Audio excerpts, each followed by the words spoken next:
I'd like to think I'm on your mind. With Nyla Muir and Quinn Harrington. A podcast that's part crystal ball, part microscope, and part rocket ship.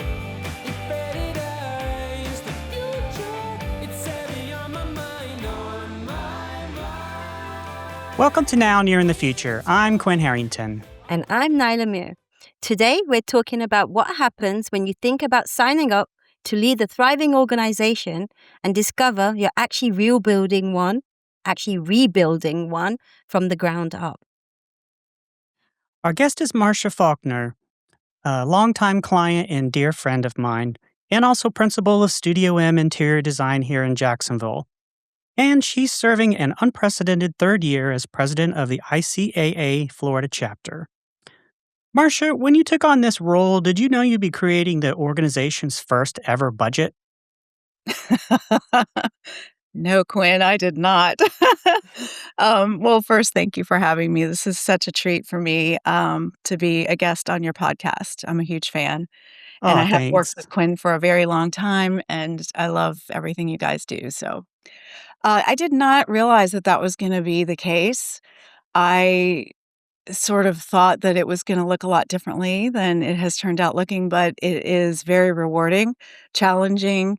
It's keeping me on my toes. There's a great team around me. So it has definitely taken on, it looks very different than what I thought it was going to be when I signed up. That is so often the case. So often the case, yes. Excellent. So we have 3 different segments now, near in the future. So I'm going to start with what's happening now. So you're in your 3rd year as chapter president? I'm actually serving my 2nd year right now. Okay, 2nd year. I did agree to take on an unprecedented 3rd year. It's usually a 2-year active role as president and 1 year as a immediate past president, to serve sort of as an advisory and to keep that historical context of what happened the previous couple of years going. But I did agree to take on a 3rd year, and that was because we did find ourselves in the middle of sort of a rebuild. Right. So, yes, I'm right in the middle. So you're going into you've got 2 years, unprecedented to have a 3rd year. And That's you became the chapter director, because the previous one retired after 7 years, is it? Yes, so she did. We had a chapter director for 7 years, and then she found herself needing to step down from her role just because of personal issues and family. She needed to take care of her family business. And so she did. She left our little group back over the summer. And she kind of agreed to stay on and help as needed. We then found ourselves in a place where we needed to hire a new chapter director. And we ensued that undertaking, I think, in July. We, looked at lots of different resumes, and we had a lot of interest in that position. At the same time, when we looked at the group as the totality of the group and what we were trying to do and how it had grown to the place that it had, we realized that we probably needed to take part of that role and separate it into a 2nd position. And so we actually did that and then hired both of those people at the same time. Their start dates were October, and then that ensued training. And here we are 90 days later, in the thick of it. It's kind of like drinking from a fire hose on some days. As we went through, when you have somebody that holds a position for a long time, and I would say 7 years is a long time, there's just things that feel like they're sort of organically happening. And then when you try to change over, you realize, oh no, there's, passwords and workarounds and all these other things that need to be now consolidated. And so piece by piece, we've been looking at each part of that organization and restructuring it into more of a seamless platform for all of our committees and all of our volunteers, our staff, and then our board, of course. And for our guests who aren't familiar with ICAA, just tell us briefly what is the organization and what does it do? Sure. The Institute for Classical Architecture and Art is what the acronym stands for. We're the Florida chapter. The main chapter is in New York, and there are, I believe, 15 chapters across the country. We Our goal is education for classical design and principles of classical design. It's just the education of that. It's something that isn't taught a lot in architectural schools.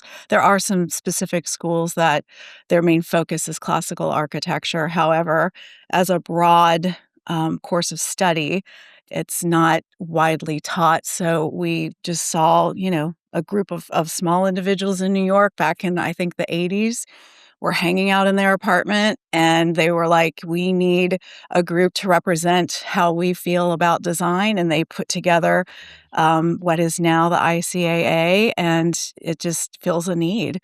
So that's kind of what we do. We're an education-based nonprofit organization.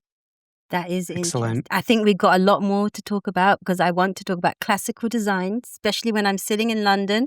And what does that look like based in America? But is it right that you also are running another business, Studio M? So you're running Yes. two kind of businesses. How do you even manage? How does that even work in your world? So it's getting better. So there was a moment when our previous chapter director stepped down and we didn't have a new chapter director, that things ramped up, and it was a little hectic for me over the summer, for me and for the entire executive committee of our organization. We all had to just step in and fill that role, which we did. It was a lot. We finally did put into place a new chapter director, and I feel like after the 90 days that we've trained and sort of gotten her up to speed, I feel like things are starting to settle down now. And so really, it just comes down to time management, and that's something, I think we all struggle with that a little bit. And how do you balance, your work day with your personal life? How do you not overdo it, making time for the things that matter?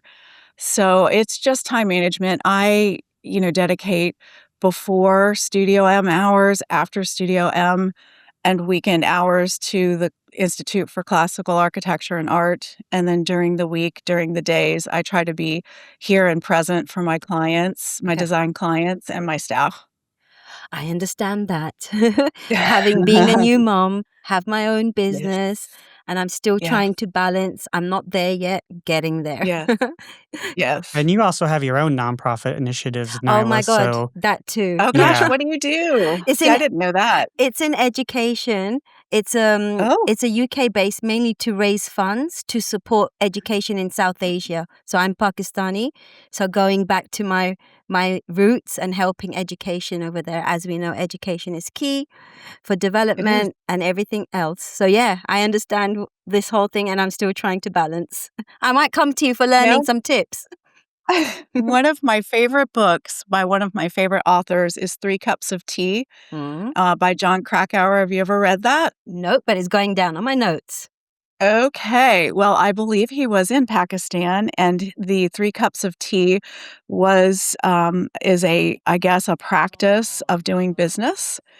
When you're in some of the outlying little towns or little communities, you always have 3 cups of tea before you discuss business. And so it was him.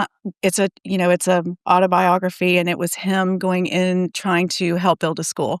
Oh, And it's a great book, and he's a great writer, so you should check that out. I will. And that is It's old now, but it's great.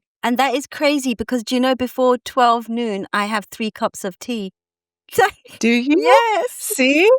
There you go. I will check So it it's out. true. I do, yeah. I will check it Yeah. out. Quinn, I know you're waiting to ask for a question.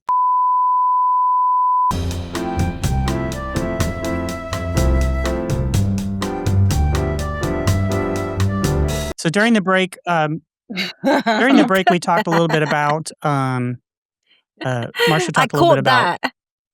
the key to managing is delegating and getting out of your own way. So, Marsha, Yes. if you'd like to expand on that a little bit, we'd love to hear your thoughts Sure. about how you approach that. Sure. When Nala asked a minute ago, Yes. how do I manage, both businesses.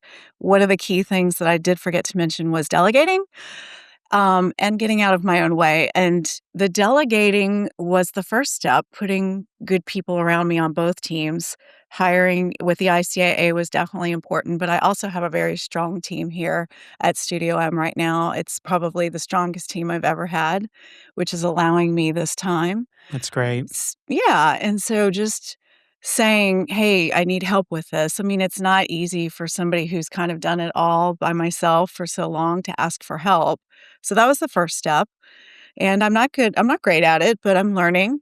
And so I ask for help, and then getting out of my own way, that's recognizing that even though they're not doing it the way that I would do it, it doesn't mean that it's wrong. It doesn't mean that they need me to come rushing in and change things. And recognizing that really that's not how you build relationships with people. Nobody wants to be micromanaged like that. So that's probably been the biggest challenge for me is just recognizing when I need to be quiet and let other Mhm. people take the reins. And so that is a work in progress. I'd love to say that I've mastered it and I'm just kicking butt everywhere I go, but there are still times where a deadline's approaching, panic sets in, and I feel like I need to jump in. And so holding myself back from doing that and remembering that we're a team and saying, okay, how do we get ourselves where we need to be? What do we need? What are the next steps? Because we have exactly 5 minutes or Yeah. whatever the case might be. But so I'm getting better. I hope that by the time I retire, that I'll be perfect, but who Yeah. knows? It's a You'll journey. Life you will have life is a mastered windy road. that challenge. Yeah. Um, so under your watch, you've also created the Teofilo Victoria lecture series. Did I pronounce that right? Yes, you did. Teofilo Oh, Victoria Lecture whew. Series. Well done. I did not create it, in full disclosure. Yeah, It was through created by your tenure. Rafael Portenendo and a few others on our board. And that was in response to Teofilo Victoria. He was one of our early presidents of our Florida chapter and also integral in really growing the chapter. He recognized that our main headquarters should be Palm Beach, which is really kind of, I guess, the epicenter of classical design for the state of Florida. Addison Meisner, of course, lived and did a lot of work there and sort of set the tone for what we kind of know as this sort of Florida vernacular Mediterranean style. So when Mr. Victoria came on and as our president, he said, we really need to be based out of Palm Beach. Let's set up an office here. So he did that. When he did that is when we really saw growth with our chapter. We started getting a lot of new members. We started being able to raise more money to hold more events. And it just kind of grew from there. He was actually the one who brought our first chapter director on. He said, it's great that you guys in Jacksonville got this chapter started, and it's great that you've had somebody helping you sort of on the side part-time, but it's time to grow up and get serious. And so let's hire someone. So he was integral in doing that. And he just really started a lot of the practices that we still hold dear today. He started the Addison Meisner Awards program, and that's our largest annual fundraiser. It's where people, designers, architects, landscape architects can submit work, contractors can submit work, even a layperson could potentially submit, a project that they've worked on for a design award. And we hold that dinner and award ceremony annually in the spring. So he started that. We're now on our 14th annual Addison Meisner Awards. That's coming up April, I want to say it's the 17th, I think, Saturday. And it's at the Biltmore in Coral Gables. We finally outgrew Palm Beach and had to make a move to a little bigger space. Oh, So wow, we that's selected the awesome. Biltmore as a classical building. Was he was a famous architect or? Yes. So Professor Victoria was a professor at the University of Miami for 40 years. Oh, wow. And also owned his own design practice, architectural design practice with his wife, Maria, down in Coral Gables. And Any it's, famous properties, teas that people would know about? famous. No, probably not famous. I Mhm, wouldn't say, but certainly beautiful work. And mhm. they did do some multifamily, so there are projects that you could drive around down in Miami and Palm Beach and those South Florida areas and see their work. And it is, it's very timeless and beautiful. You do a lot of work down in the South Florida, right? Yes, I have done some work down there. Anything recent? Starting to do more. Anything recent? We just finished up a condo in a high rise down in Coconut Grove, which is my favorite part of Miami, and had that photographed. And so hopefully we'll be rolling those pictures out soon. And now, yeah, and now I've got a couple other things that are in the works, but nothing completed yet. Yeah, your So product cycle just takes a long time. It does. We become family patient. members. Yeah. Yeah. It's funny because I was telling you over the break about Diamond Head, Oahu. It's a house I'm working on with some clients there, and I'm helping them, with the planning and furniture and everything, finishes. And, in the process, you get to know people so well. And I'm kind of doing the furniture, and I'm like, okay, I think I'd like this room, and this is where I want to sit to have my coffee. And they just joke right along, "That's perfect. That'll be Marsha's chair." I mean, and that's it's what happens. We I get to love know each that. other I very, love very that. well over the course of the years it takes to complete these custom projects. We don't rush. There's no rushing. Everything is So thoughtful. so in your role with ICCA, has that made you a better designer, or has your design background helped you as an organizational leader? I think it's a little bit of both, but I do believe that my design aesthetic has gotten stronger just with the influence of the people that I've been around and the courses that I'm taking. It's also reignited a fire in me that, I love to hand draw and I love to do watercolor and I love to just spend time sketching.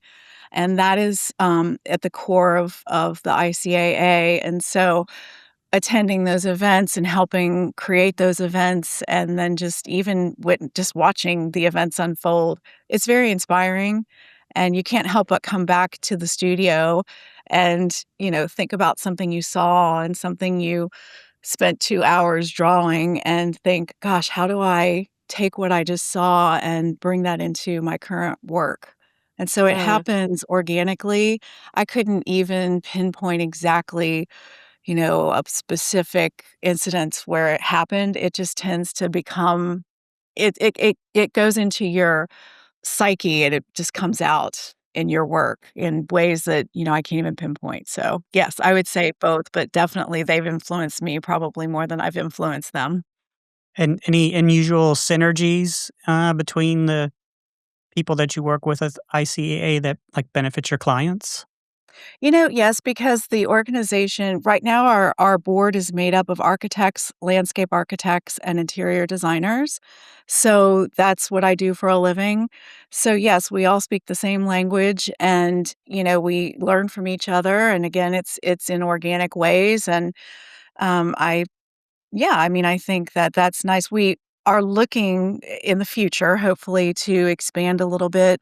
Our organization is an organization of education, and so we do want to invite and include all walks of life. So even to down to a layperson who's not you know, technically educated in design or architecture, but just has an affection for it, appreciation of it, mm. and wants to belong. We at one point in time, we had an art historian on our board. She had to step down, unfortunately.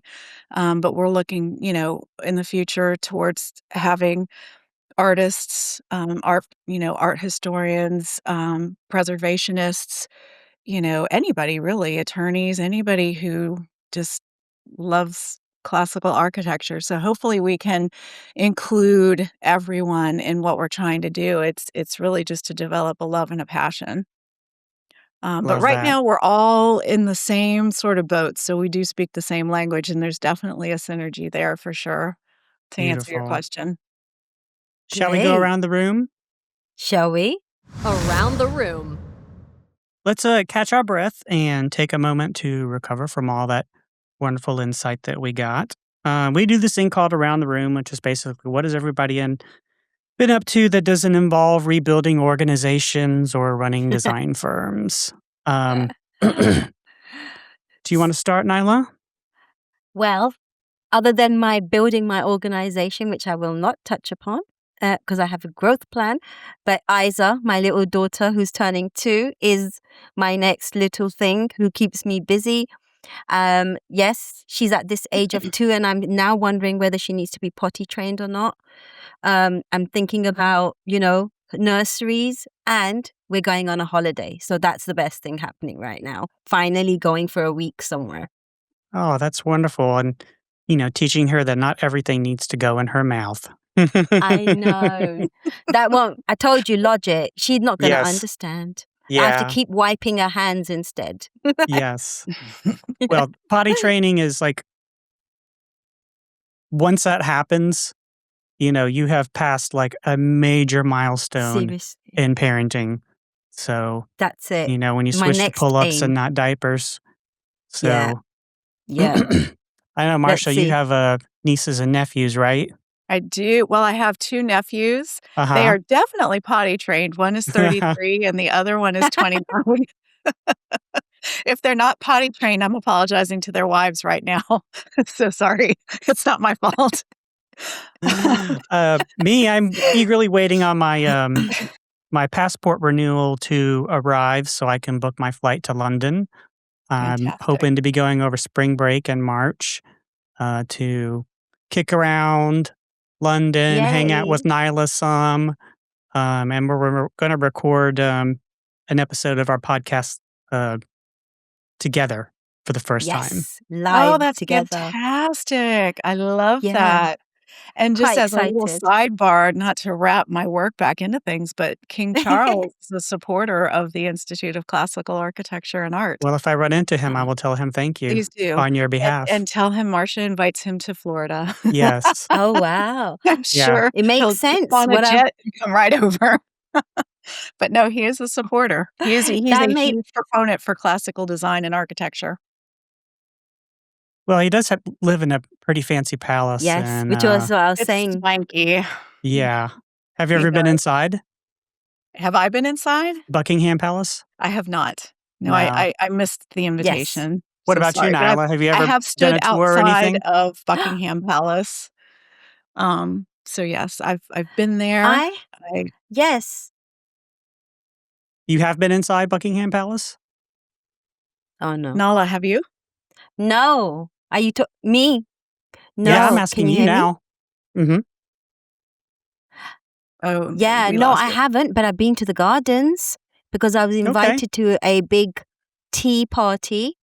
So that was exciting. I don't think I Yeah. saw him though. No, I'm sure he's How about behind. you, Quinn? Have you been? I have been. I just saw the outside of it, and the guards and the gardens are beautiful, and Mm. I love the Victoria and Albert Museum, and there's just so much to look at and see while you're there. So, but I was only there for a couple of days, and it's actually when I first met Nyla. Was doing a shoot for Nielsen back when she was working at Unilever, and so flew to London, sat down with her for 20 minutes, interviewed her, and then that was it, and didn't talk for like over 10 years. Oh, wow. Seriously. So we reconnected on Yeah. LinkedIn, and she actually responded back and asked me if she wanted to get coffee, and I was like, "Well, I'm in Florida, so that might be a challenge." But we hit Not it with off, this and now new we have a podcast technology. together. Yeah, now we have a podcast together, I'm- and Yep. things are good. What about you, Marsha? Yeah. Anything on I'm your glad you plate? connected. Yeah, I'm glad you guys connected too because this is a really fun podcast. I've enjoyed watching it. Oh, thanks. Well, season 2, which this is like 3rd episode, I believe. We've got some great guests lined up, present company included. So we're really excited to get these out and share with our viewers. Fun. Well, yes. So on my plate, I'm going to Japan on March 17th to Oh, see wow. the cherry blossoms. Yes. So we have a Wow. huge tour through Kyoto, Tokyo, and oh gosh, where else are we going? Several other little places. I'm very excited. I'm going with my girlfriends, Lisa Galinsky and Susan Doris. And Okay. so, yeah, so we're going to go over there and just, I've never been to any Asian countries. I'm very excited to do that and looking forward to it. Starting to already think about wardrobe and all the things. So I'll have it's to right around the connect you corner. up with my friends Jan and John Hirabayashi. Oh, Um, John is Japanese, and Jan has been learning Japanese. wow. And they go over there probably a couple times a year. Okay. So that would be like a great resource, to tap Yes, into to absolutely. have an Thank idea you. of what to do or what not to do. Oh, thank you. Please do. We've been, it's funny, the minute you sign up to do something like that, suddenly, and we're going to talk about AI in a little while, but suddenly AI is listening. And so I'm getting, ads and apps. Download this app and, find out where you need to eat when you're in Tokyo. And so everything is more Asian based right now. It's really interesting. So we're excited. We're very excited. We have another call Cool. with our travel agent coming up, I think March 2nd, which is my birthday. We're going to have that call, and that'll be our last planning call. But we've What? got dinner set up. We're doing a Japanese tea ceremony. We're going to go, obviously see the cherry blossoms, which is the reason for going. I will That's be there with my sketch pad and my watercolors that's and just eat the good food and see the sights and you're gonna wander love it. around. I'm just so excited. Yeah. Somebody else has a Did you birthday on March 2nd. did you say your birthday's Who? Yeah. My Your birthday's birthday? March 2nd. No. Yeah. No way. Oh my God. Are you serious? I love that. Oh, I Yeah. love it so much. That's Creative. fantastic. That is Yeah. fantastic. Well, happy Pisces are the pre-birthday. creative ones, hey? That's why. Yes. Thank you. That's good to know, huh? I knew Connected. I liked you. All right. On that note, let's One other properly thing I have to introduce say. our Hold on. guest. Go I ahead. gotta say one other thing. Yep. We share a birthday with Dr. Seuss. There you go. All right. Moving on. Dr. Seuss is March 2nd. 3 of the greatest of all time. Yeah, right? Amazing. Sorry, Quinn. Go ahead. Okay.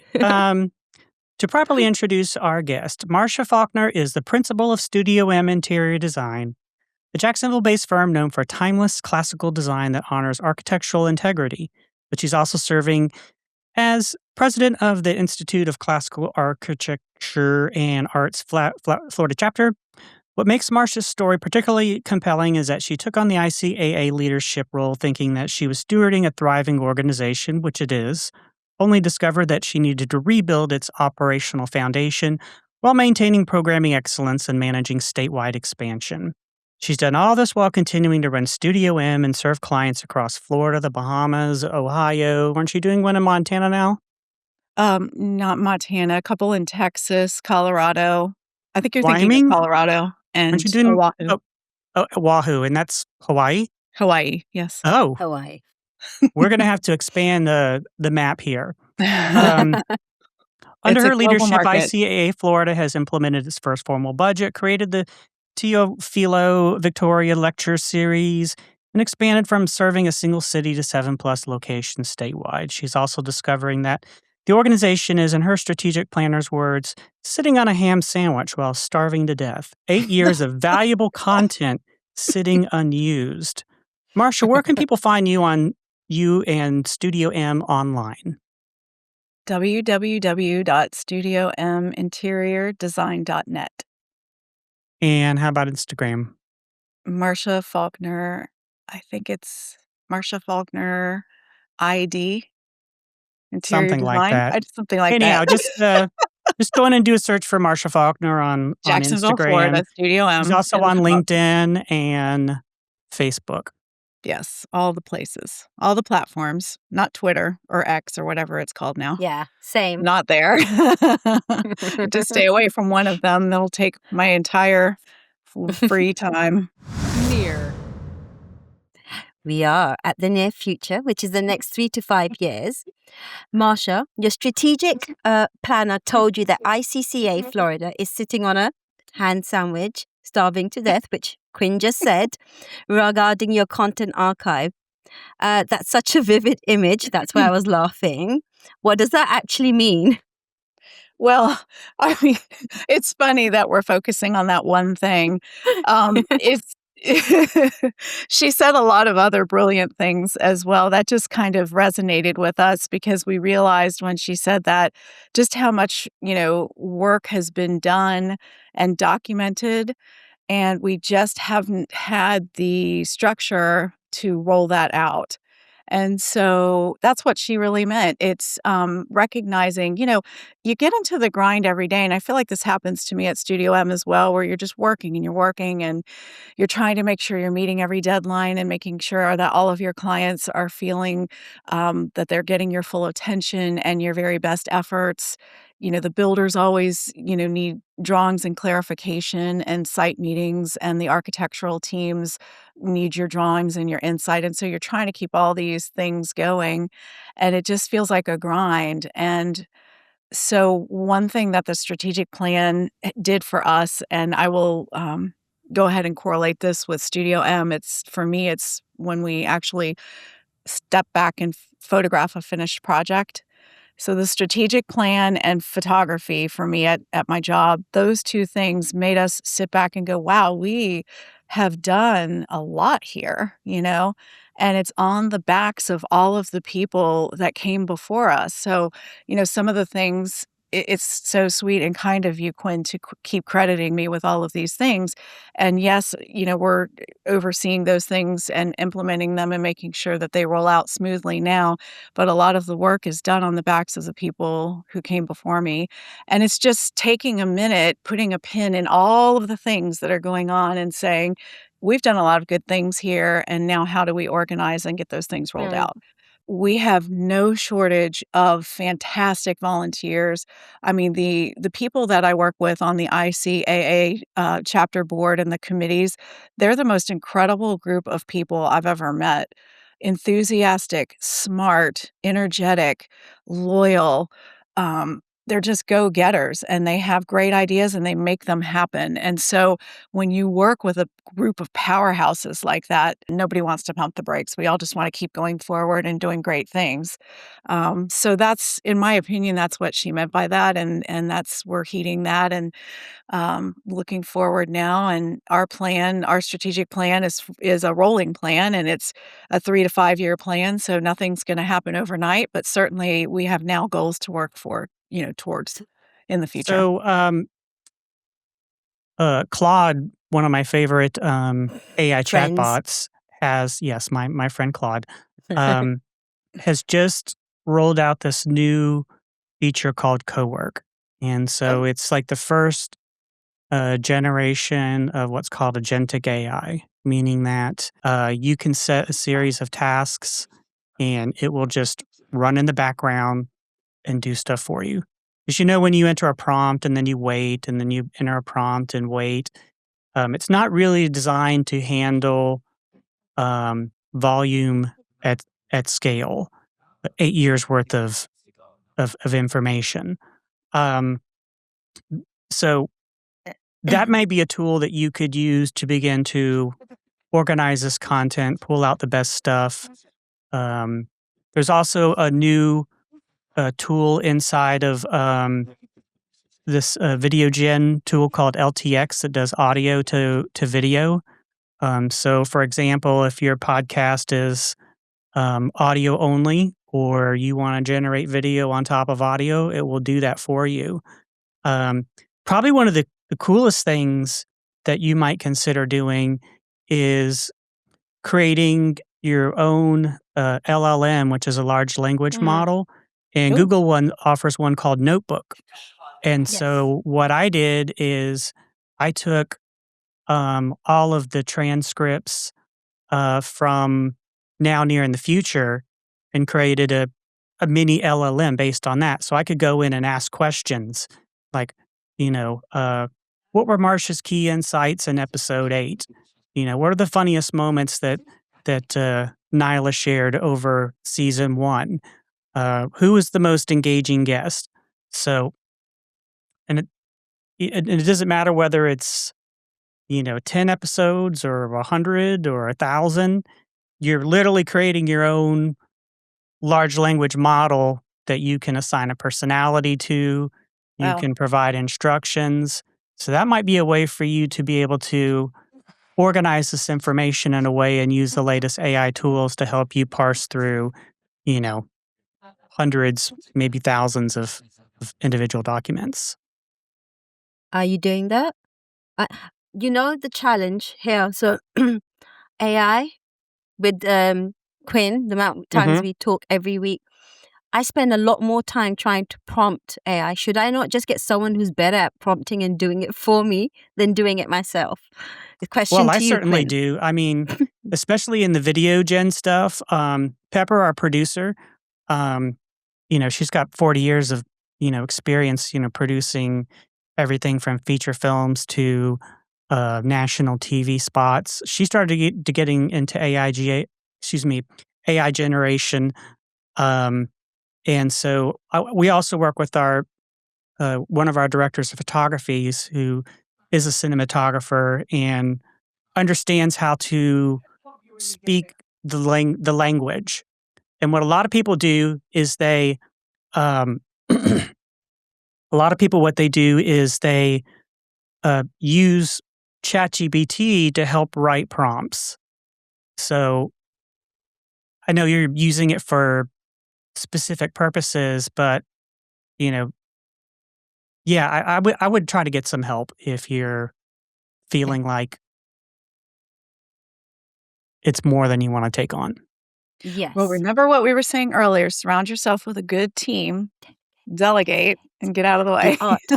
Way That's to bring it exactly it. back to the Yeah, look to at the me core of the Exactly. wrapping it back conversation, around. Marsha.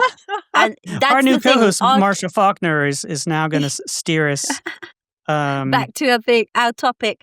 The art of delegation is on my list, and I'm Oh, learning that. But I have a question for you, Marsha. About you touched upon volunteers, and then you've yes, got these super powerhouse volunteers. How do we you really keep do. them engaged? How do you keep them engaged? What does your engagement look like? Have you learned anything new from them? Oh gosh, every single solitary day. I think the best way that we've figured out how to keep people engaged is to let you invite people into the fold. You invite them to come and attend meetings, attend phone calls, Zoom meetings. Of course, everybody's doing Google Meet and Teams and Zoom. We're all doing that now. So you invite them to sit in and you invite them to listen and you invite them to events. And eventually, when people engage that way and just sort of stand back for a little while and see what you're doing, they start to develop a passion for something. And it's a call to arms. So every so often, you just invite them to lead something or host an event Ah, or engage themselves in a way that in an atmosphere that they are interested in. And I think when you let people pick the area that they feel like they can either add value or they have an interest in, and you let them develop their programs, then that passion just comes out. And so then you find yourself having to rein it back in. So we just bring people into the fold where there's an interest and a passion, and that seems to be a formula that's worked for us. yeah, growing the community. Yes. Um, so, Quinn, I know we're at time, so we've got across the pond. It's time for that. Do you want It's to get time for into it? Across the Pond. Across the pond. Marsha, Yes. classical architecture and design has European roots. Italy, France, England, Spain. One thing I noticed when I was in Barcelona a couple years ago is you have all of the, ancient, wonderful designs, that are uh, showcase the heritage of the architecture of that region. But there, I noticed one thing that's different than America in the fact that you could have a building that was built in the 1700s, and right next to it would be like Yeah. a completely modern glass structure sometimes I see even like traditional buildings with modern structures on top of them. Like they don't have that same sense of, you know, continuity uh, from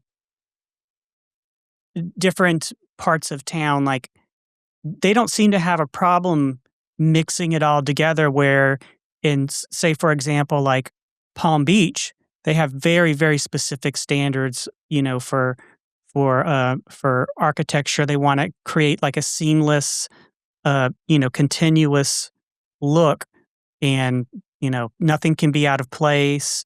What Why do you think there's a difference between the way Europeans um, view classical architecture versus here in the United States? That is a multi-layered question. So I have a few responses probably to that. I think the obvious low-hanging fruit response would be that Europe is definitely centuries older than America. We're a young country. We're 250 years old, and we're the children of Great Britain. And so a lot of our federal buildings and whatnot have taken on the classical look of what we brought with us over the pond, across the pond. See how I did that? I just did that again.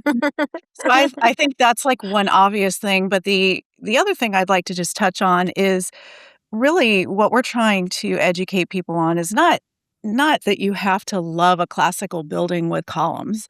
It's the classical principles of creating space. And that's where you get into the design work. We're not the aesthetic police. We're not here to tell you that a modern structure can't be beautiful. It can if you're practicing the classical principles of putting that building together. So one thing that I want to say, when I see sort of modern looking elements that are scabbed onto or attached to a more classical appointed building is, the architects who are hired to do that are typically masterful architects who have studied classical principles of design and then they apply them to a modern aesthetic, and that can be beautiful. And so we're even starting to see that. You mentioned Palm Beach. Palm Beach does have standards that they want to uphold, and they're very strict about those standards.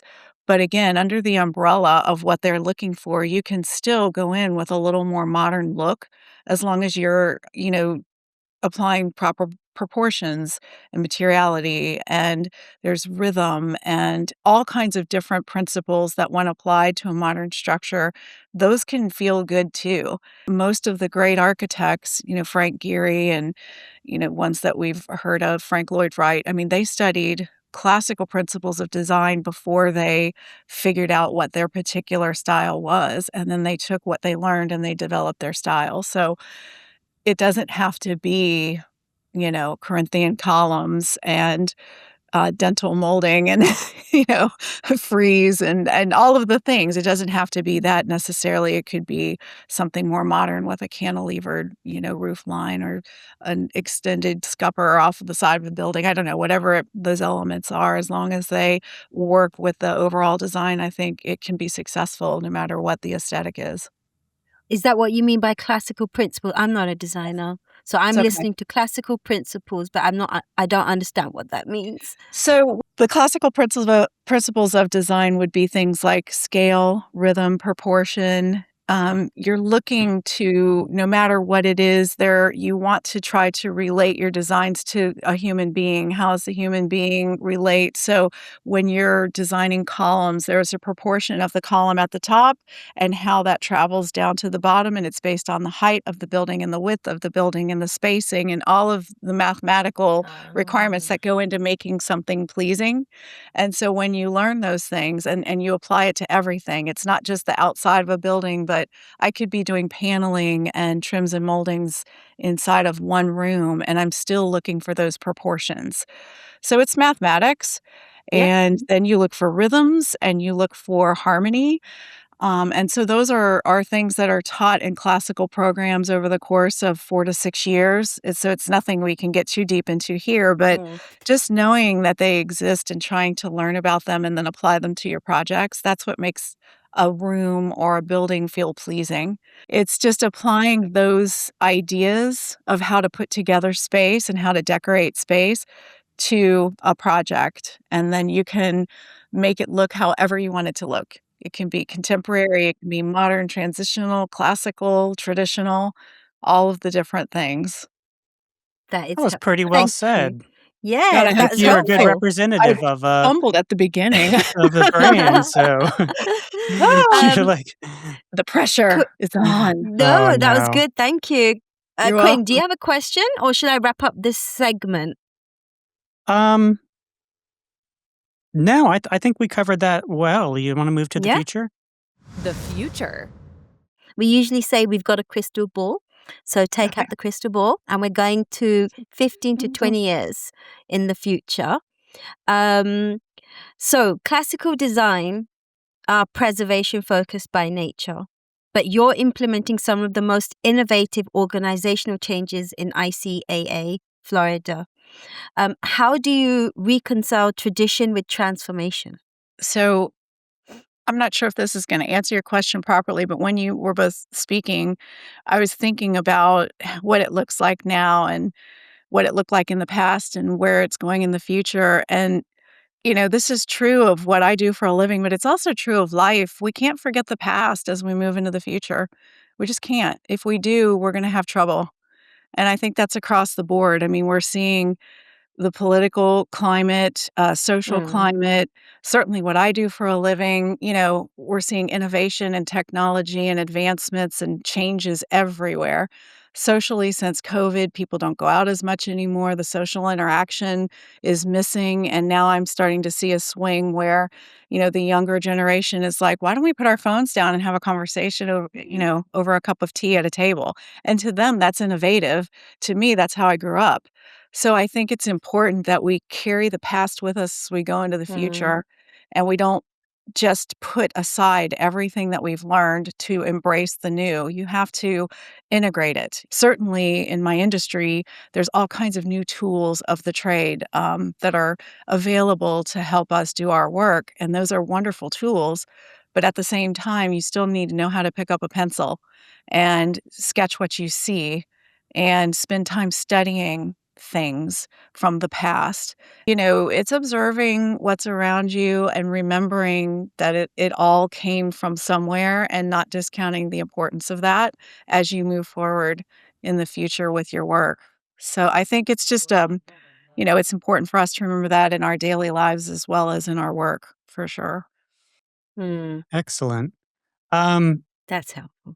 so I wanted to shift gears a little bit because I know that living in Florida and you doing a lot of work in Florida and the Caribbean and in the Southeast, um, there's been changes to climate, and that has affected coastal architecture.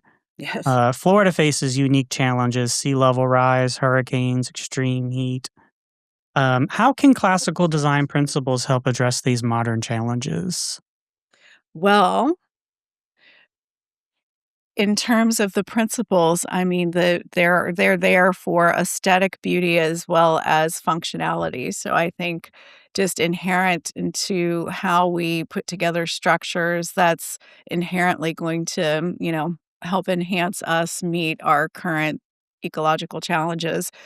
But we also this is where technology, I think, plays a really great role in the sense that every time, sadly, we learn from tragedy. So every time we have a big storm that comes in and is devastating, we do learn from that. We come out of it on the other side and we think, how can we do it better and make sure this doesn't happen again? And products change, they get better, materials get stronger. We learned from the 2024 hurricane season on the west coast of Florida that we really need to be moving back off the coast a little bit as the waters rise and come onto our land. We're figuring out that, hey, we're pretty close to the water line where it sits today, and that's changing. And this is what we're projecting is going to happen over the next 20, 30, 50 years. So we need to start stepping back now. And I know that our industry is an industry that is excited when we get presented new materials. All of the contractors that I work with and the architects that I work with are all very excited when they see something better come on the market. it's almost like we crave that. And so we're a very open industry to doing new things and embracing new materials and new techniques. So I think the good news is the building industry, at least in the state of Florida, is excited and ready for the future. And our response time for, when tragedy strikes has come from taking way too long down to we're ready to go. So, something happens, there's an immediate response, products start rolling out as fast as they can, and we start embracing those things and learn as we move forward. Yeah, and helping maybe solve, the problems and more secure architecture. Like in Pakistan, we had an earthquake, a massive one that hit 10 million people. We Oof. started then building earthquake-proof houses that Japan's been doing forever. They haven't Yes. cracked it for flood-proof because we get flooded, and the last big one we had was 33 million people affected. That's Wow. nearly as big as a country like Australia, but they haven't cracked it because it's not about the design, it's got other factors that are involved. So you talked about the future. What is the future? What does ICCA Florida look like in 20 years? You've got all this wealth of craft knowledge, you've got the volunteers. What is going to be your big milestone in the next, what do you see yourself as ICA in 20 years' time? Oh gosh, in ICAA in 20 years, I'm hoping that we are 3 times as big as we are now, and Okay. that we just have a huge following, and that our programming is amazing, and maybe we can spread internationally. This is kind of fun.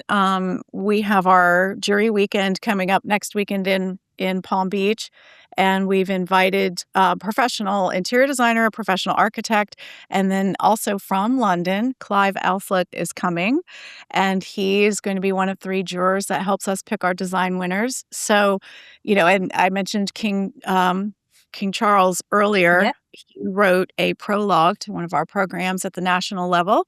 I have that Wow. on my library shelf. So I see this sort of international synergy coming together.